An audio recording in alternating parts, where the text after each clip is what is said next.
नमस्कार, कृषि जागरण की मॉर्निंग न्यूज बुलेटिन में आप सभी का स्वागत है। मैं हूं आपके साथ अश्विनी वानखड़े।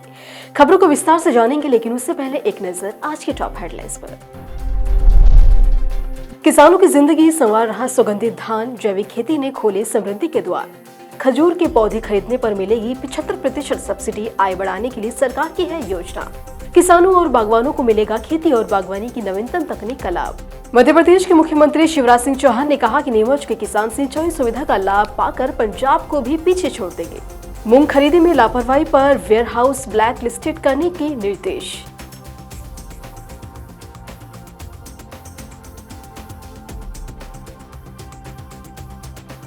अब खबरें विस्तार से।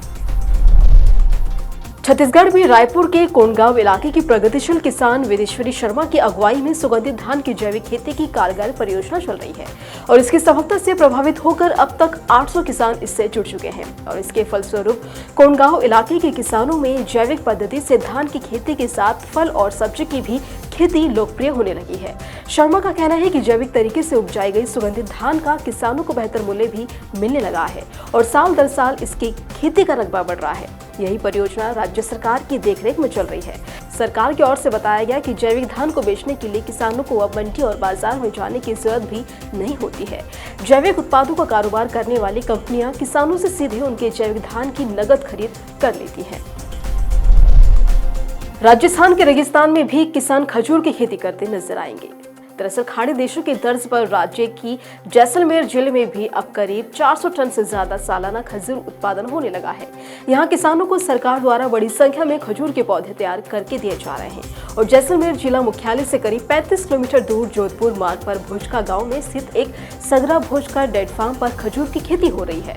इस फार्म को खजूर उत्पादन के लिए कुल 5 साल का ठेका दिया गया है और यहाँ बड़ी संख्या में सैलानी आते हैं। फार्म में सैलानियों के ठहरने और मनोरंजन के लिए कई सुविधाएं मुहैया कराई गई हैं। जैसलमेर में 400 टन से ज्यादा खजूर का उत्पादन होने लगा है और हॉर्टिकल्चर और साथ ही उद्यान विभाग के जैसलमेर में डिप्टी डायरेक्टर प्रताप सिंह खुशवाह ने ये बताया है कि यहाँ के सगरा भोजका में जैसलमेर जोधपुर राष्ट्रीय राजमार्ग पर 104 हेक्टेयर में प्रोगिक टिश्यू कल्चर खजूर फार्म की स्थापना की गई थी। फार्म पर खाड़ी देशों से आयातित खजूर की विभिन्न 9 किस्मों के टिश्यू कल्चर से तैयार किए गए पौधों को रोपण किया गया था। कुल 97.5 हेक्टेयर में खजूर के करीब 15,900 पौधे लगाए गए हैं। इनमें 900 मेल हैं और 15,000 फीमेल पौधे हैं। डॉक्टर विपिन गुलेरिया ने क्षेत्रीय बागवानी अनुसंधान और प्रशिक्षण केंद्र छाछ के सह निदेशक का पदभार संभाल लिया है। इससे पहले वे इसी केंद्र पर प्रधान वैज्ञानिक के पद पर कार्यरत थे। डॉक्टर गुलेरिया ने किसानों को उनके फलदार पौधे और सब्जियों में आने वाली समस्याओं की बीमारी के बारे में केंद्र के वैज्ञानिकों से तकनीकी जानकारी लेने की सलाह की है। उन्होंने इस नई जिम्मेदारी के लिए विश्वविद्यालय प्रशासन का भी आभार जताया है। उन्होंने कहा कि केंद्र का यह प्रयास रहेगा कि किसानों और बागवानों को खेती और बागवानी की नई तकनीकों के बारे में जागरूक किया जाए। डॉक्टर विपिन गुलेरिया ने कहा कि किसानों और बागवानियों से नियमित रूप से संवाद किया जाएगा और उन्हें वैज्ञानिकों की सेवाएं भी मिल सकेगी, जिससे कि खेती और बागवानी की नवीनतम तकनीक का लाभ ले सके। उन्होंने कहा कि क्षेत्र के किसान और बागवान किसी भी कार्य दिवस में अपनी समस्याओं को लेकर उनसे मिल सकते हैं। मध्य प्रदेश के मुख्यमंत्री शिवराज सिंह चौहान ने कहा कि नीमच जिले में गांधी सागर बांध और अन्य संसाधनों से हर किसान के खेत तक पानी पहुंचाया जाएगा।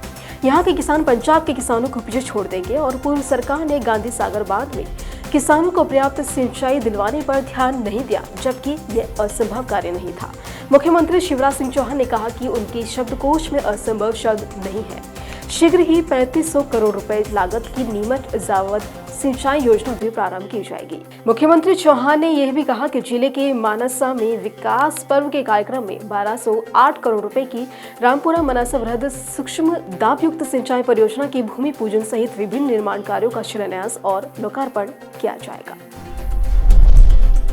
ग्रीष्मकालीन मूंग खरीद कार्य में अनियमितता और लापरवाही की जानकारी संज्ञान में आने पर कलेक्टर सुश्री रुजा बाफना ने मालपानी वेयरहाउस गुर्जरा झिरिया गरडावारा को औचक निरीक्षण किया और निरीक्षण के दौरान संबंधित अधिकारियों द्वारा अवगत कराया गया कि उक्त केंद्र पर क्वालिटी सर्वेयर और उपार्जन समिति द्वारा नॉन FAQ मूंग खरीदी की गई है। कलेक्टर सुश्री बाफना ने तत्काल जिला स्तरीय जांच दल कमेटी गठित करने का निर्देश किया और इस दल में कृषि विभाग और सहकारिता विभाग के अधिकारी भी शामिल रहे।